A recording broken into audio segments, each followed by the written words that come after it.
সন্দেশখালীর ক্ষতিগ্রস্ত বিজেপি কর্মীদের সাথে দেখা করতে বসিরহাটের সন্দেশখালী ১ নম্বর ব্লকের ন্যাজেটে পৌঁছালেন বিজেপি নেতা দিলীপ ঘোষ। সন্দেশখালীর ক্ষতিগ্রস্ত এলাকায় ১৪৪ ধারা জারি থাকায় সেখানে তিনি যাবেন না বলেই জানালেন। দীর্ঘক্ষণ এখানে গ্রামবাসীদের সাথে কথা বলবেন তিনি। যে সমস্ত দলীয় নেতা কর্মীদের সন্দেশখালী থেকে দেখা করার নির্দেশ দিয়েছেন তারাও ন্যাজেটে এসে কথা বলেছেন পরবর্তী সাংগঠনিক কৌশল নিয়ে আলোচনার উদ্দেশ্যে।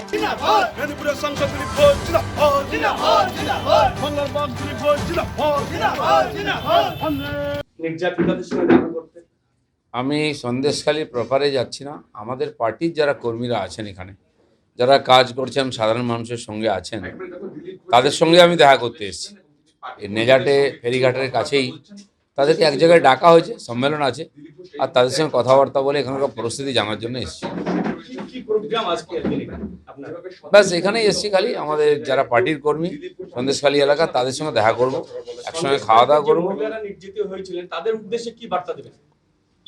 উদ্দেশ্যে বার্তা দিয়েছি। আমাদের মাননীয় রাজ্য সভাপতি একাধিকবার যাওয়ার চেষ্টা করেছেন। আমাদের বিধানসভার বিরোধী নেতা তিনিও এমএলএদের নিয়ে এসেছেন বারবার। আজকে দিল্লি থেকে আমাদের এমপিদের একটা টিম আসছে, তারাও কিছুক্ষণ আগে পৌঁছাবেন ওখানে।